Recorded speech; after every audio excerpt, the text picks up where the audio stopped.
வணக்கம். கற்கை நன்றே. எல்லாருக்கும் ஆங்கில புத்தாண்டு நல்வாழ்த்துக்கள். இந்த 2023 முடிஞ்சு 2024 இப்போ நடந்துட்டுருக்கு. இதில எல்லாருமே அரசு ஊழியர் ஆகணும் அப்படின்றது என்னோட வாழ்த்துக்கள். ஃபஸ்ட்டு எல்லாருமே 2023 பயங்கரமா திட்டியிருப்பீங்க.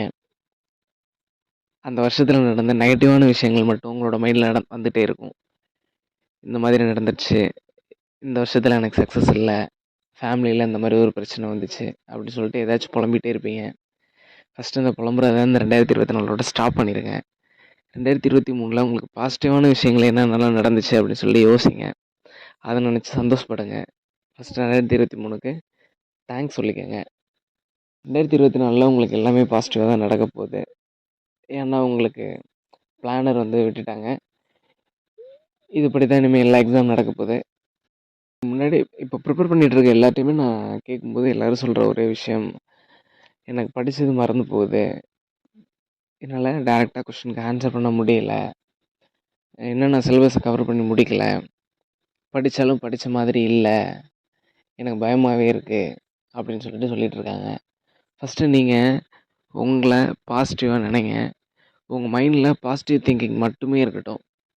எது யாராச்சும் கேட்டாங்கன்னாலும், படிச்சுட்டேன், படிச்சுக்கிட்டே இருக்கேன், படிச்சுருவேன்.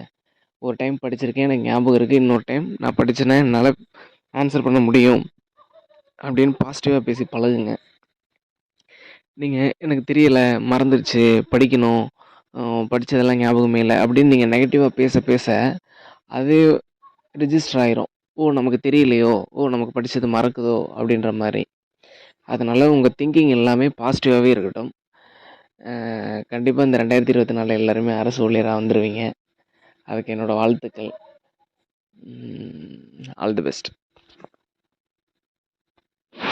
டைம் இன்னும் நெறைய இருக்கு. நெறைய படிங்க. நெறைய விஷயங்கள் தெரிஞ்சுட்டே இருங்க. எதுலலாம் அதிகமான கொஸ்டின் கேட்குறாங்க அப்படின்னு சொல்லிட்டு, அந்த சப்ஜெக்ட்லாம் செலக்டடா எடுத்து நல்லா படிக்க பாருங்க. ஓல்டு கொஸ்டின் பேப்பர் நெறைய பாருங்க. ஓல்டு கொஸ்டின் பேப்பர பார்க்கும்போது தான், அதில எந்த ஐடியாலஜில கொஸ்டின் கேட்டிருக்காங்க அப்படின்னு நமக்கு தெரியும்.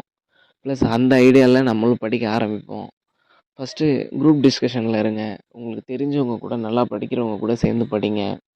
அவங்கள்ட்ட நிறையா கொஷின் கேளுங்க. நீங்கள் கேட்குற கொஷின் அவங்களால ஆன்சர் பண்ண முடியாத அளவுக்கு இருக்கணும் அப்படின்னு நினச்சி நீங்கள் நல்லா டெப்த்தாக படிச்சுக்கோங்க. படிச்சுட்டு நீங்கள் 10 கொஷின் கேட்குறீங்கன்னா, அட்லீஸ்ட் அவங்களால ஒரு 5 கொஷினுக்காச்சும் பதில் சொல்ல முடியாத அளவுக்கு நீங்கள் உங்களை தயார்படுத்திக்கோங்க. அப்போ அவங்க என்ன நினைப்பாங்கன்னா, நீங்கள் ஆன்சர் பண்ண முடியாத அளவுக்கு அவங்களும் கொஷின் கேட்க ரெடி பண்ணுவாங்க. அப்போ 2 பேருமே ஆட்டோமேட்டிக்காக நல்லா டெப்த்தாக தெளிவாக படிக்க ஆரம்பிச்சிருவீங்க. நிறைய தெரிஞ்சுக்கணும் அப்படின்னு நினைப்பீங்க. தெரியாத கொஷினை நல்லா கேட்டு தெரிஞ்சுக்கங்க. ப்ளஸ் நீங்கள் நெகட்டிவாக நினைக்க வேண்டிய விஷயம் ஒரே ஒரு விஷயம் மட்டும்தான். டெஸ்ட்டு நல்லா போடுங்க. போட்டுட்டு உங்களுக்கு அதில் ஆன்சர் தெரியாமல் இருக்கும்ல, அந்த கொஷின் மட்டும் எடுத்துகிட்டு, அந்த கொஷின் எங்கே இருக்குது, இதுக்கான ஆன்சர் என்ன அப்படின்னு அந்த நெகட்டிவ் மார்க்கை மட்டும் நீங்கள் பாசிட்டிவ் மார்க்காக மாற்றுறதுக்கான வழியை பாருங்கள். மற்றபடி இது வரைக்கும் உங்கள் லைஃப்பில் நடந்த நெகட்டிவான விஷயங்கள் எல்லாத்தையுமே மறந்துடுங்க. பாசிட்டிவான விஷயங்கள் மட்டும் எடுத்துக்கங்க. எப்போதுமே பாசிட்டிவாக மட்டும் திங்க் பண்ணுங்கள். இந்த 2024 கண்டிப்பாக உங்களுக்கு பாசிட்டிவான ரிசல்ட் கொடுக்கும்.